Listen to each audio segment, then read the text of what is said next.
Hi friends, ನಮಸ್ಕಾರ ಎಲ್ಲರಿಗೂ. Maggi ಅಂದ ತಕ್ಷಣ ಎಲ್ಲರೂ 2 ಮಿನಿಟ್ಸಲ್ಲಿ ರೆಡಿ ಮಾಡ್ತೀವಿ. ಆದರೆ ಸಿಂಪಲ್ಲಾಗಿ ಟೇಸ್ಟಿಯಾಗಿ ಈ ವಿಧಾನದಲ್ಲಿ ಒಂದು ಸಲ ಮ್ಯಾಗಿ ಮಸಾಲಾನ ಮಾಡ್ಕೊಂಡು ನೋಡಿ.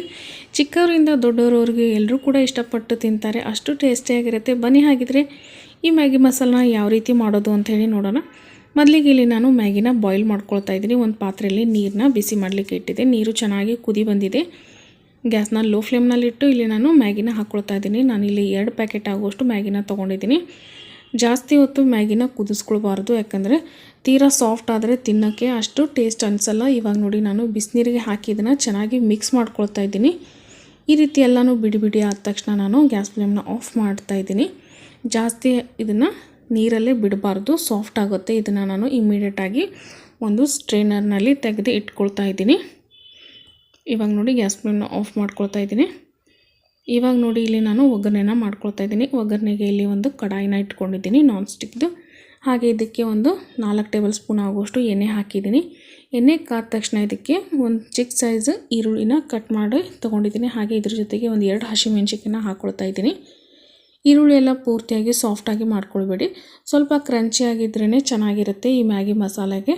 ಇವಾಗ ಇದನ್ನು ಜಸ್ಟ್ ಒಂದು 2 ಸೆಕೆಂಡ್ ಫ್ರೈ ಮಾಡಿದ ತಕ್ಷಣ ಇದಕ್ಕೆ ಒಂದು 4 ಟೇಬಲ್ ಸ್ಪೂನ್ ಆಗುವಷ್ಟು ಕ್ಯಾರೆಟು, ಹಾಗೆ ಒಂದು 2 ಟೇಬಲ್ ಸ್ಪೂನ್ ಆಗುವಷ್ಟು ಬೀನ್ಸು, ಒಂದು 3 ಟೇಬಲ್ ಸ್ಪೂನ್ ಆಗುವಷ್ಟು ಕ್ಯಾಪ್ಸಿಕಮ್ನ ಸಣ್ಣದಾಗಿ ಕಟ್ ಮಾಡಿಬಿಟ್ಟು ಹಾಕ್ಕೊಳ್ತಾ ಇದ್ದೀನಿ.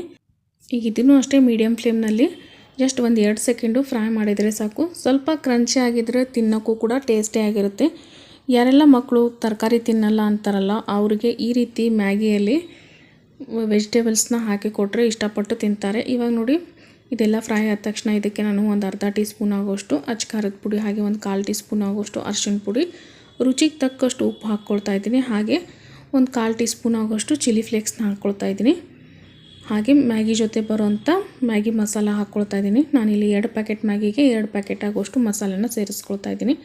ಹಾಗೆ 1 ಟೇಬಲ್ ಸ್ಪೂನ್ ಆಗೋಷ್ಟು ಟೊಮೆಟೊ ಸಾಸ್ನ ಹಾಕ್ಕೊಳ್ತಾ ಇದ್ದೀನಿ. ಹಾಗೆ 1 ಟೇಬಲ್ ಸ್ಪೂನ್ ಆಗೋಷ್ಟು ಸೋಯಾ ಸಾಸ್ ಹಾಕ್ಕೊಳ್ತಾ ಇದ್ದೀನಿ. ನೀವು ಬೇಕಿದ್ದರೆ ಈ ಟೊಮೆಟೊ ಸಾಸ್ ಬದಲಿಗೆ ಟೊಮೆಟೊ ಕೂಡ ಹಾಕ್ಕೊಳ್ಬೋದು. ಇವಾಗ ಇದನ್ನು ಜಸ್ಟ್ ಒಂದು 2 ಸೆಕೆಂಡು ಮಿಕ್ಸ್ ಮಾಡ್ಕೊಳ್ತಾ ಇದ್ದೀನಿ. ಯಾವುದೇ ಮಸಾಲೆ ಸೀದೋಗಬಾರ್ದು, ಅದಕ್ಕೆ ಜಸ್ಟ್ ಒಂದು 2 ಟೇಬಲ್ ಸ್ಪೂನ್ ಆಗುವಷ್ಟು ನೀರನ್ನ ಸೇರಿಸ್ಕೊಳ್ತಾ ಇದ್ದೀನಿ. ಇವಾಗ ಇದನ್ನು ಪಟ್ಟಂತೇಳಿ ಮಿಕ್ಸ್ ಮಾಡಿಬಿಟ್ಟು ಇದಕ್ಕೆ ನಾವು ಬಸ್ತಿಟ್ಟಿರೋವಂಥ ಮ್ಯಾಗಿನ ಸೇರಿಸ್ಕೊಳ್ಬೇಕಾಗುತ್ತೆ. ಇದ್ರ ಜೊತೆಗೆ ನಾನು ಸ್ವಲ್ಪ ಫ್ರೆಶ್ ಆಗಿ ಕಟ್ ಮಾಡಿರೋವಂಥ ಕೊತ್ತಂಬರಿ ಸೊಪ್ಪನ್ನ ಹಾಕ್ಕೊಳ್ತಾ ಇದ್ದೀನಿ.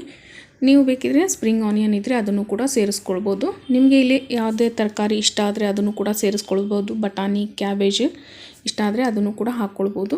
ಇವಾಗ ಇದನ್ನು ಚೆನ್ನಾಗಿ ಮಿಕ್ಸ್ ಮಾಡ್ಕೊಳ್ಳೋಣ. ಗ್ಯಾಸ್ನ ಲೋ ಫ್ಲೇಮ್ನಲ್ಲೇ ಇಟ್ಕೊಳ್ಳಿ. ಯಾರೆಲ್ಲ ಫ್ರೆಂಡ್ಸ್ ಹೊಸದಾಗಿ ಚಾನಲ್ ನೋಡ್ತಾ ಇದ್ದೀರಾ, ದಯವಿಟ್ಟು ಚಾನಲ್ನ ಸಬ್ಸ್ಕ್ರೈಬ್ ಮಾಡ್ಕೊಂಡು ನೋಡಿ. ವಿಡಿಯೋ ಇಷ್ಟ ಆದರೆ ಒಂದು ಲೈಕ್ ಕೊಟ್ಟು ಸಪೋರ್ಟ್ ಮಾಡಿ ಅಂತ ಕೇಳ್ತೀನಿ. ಹಾಗೆ ನಿಮ್ಮ ಫ್ಯಾಮಿಲಿ ಫ್ರೆಂಡ್ಸ್ ಜೊತೆ ವಿಡಿಯೋಗಳನ್ನ ಶೇರ್ ಮಾಡಿ. ಈ ಮುಖಾಂತರ ನಮಗೆ ಇನ್ನೂ ಕೂಡ ನೀವು ಸಪೋರ್ಟ್ ಮಾಡ್ಬೋದು ಅಂತ ಕೇಳ್ಕೊಳ್ತಾ ಇದ್ದೀನಿ. ಇವಾಗ ಇದನ್ನು ಪೂರ್ತಿಯಾಗಿ ಚೆನ್ನಾಗಿ ಮಿಕ್ಸ್ ಮಾಡಿದರೆ ಮ್ಯಾಗಿ ಮಸಾಲ ರೆಡಿಯಾಗುತ್ತೆ. ಖಂಡಿತ ನೀವು ಕೂಡ ವಿಡಿಯೋನ ನೋಡಿಬಿಟ್ಟು ಒಂದು ಸಲ ಈ ವಿಧಾನದಲ್ಲಿ ಮ್ಯಾಗಿ ಮಸಾಲಾನ ಟ್ರೈ ಮಾಡ್ತೀರಾ ಅಂತ ತಿಳ್ಕೊತೀನಿ. ತುಂಬಾ ಟೇಸ್ಟಿಯಾಗಿ ಬರುತ್ತೆ, ಹಾಗೆ ತುಂಬಾ ಸಿಂಪಲ್ಲಾಗಿ ಮಾಡ್ಕೊಳ್ಬೋದು. ನಿಮಗೆ ಈ ವಿಡಿಯೋ ಇಷ್ಟ ಆಗಿದೆ ಅಂತ ತಿಳ್ಕೊತೀನಿ. ಮತ್ತೆ ಸಿಗ್ತೀನಿ ನೆಕ್ಸ್ಟ್ ವಿಡಿಯೋನಲ್ಲಿ. ಅಲ್ಲಿವರೆಗೂ ಎಲ್ಲರಿಗೂ thank you so much for watching.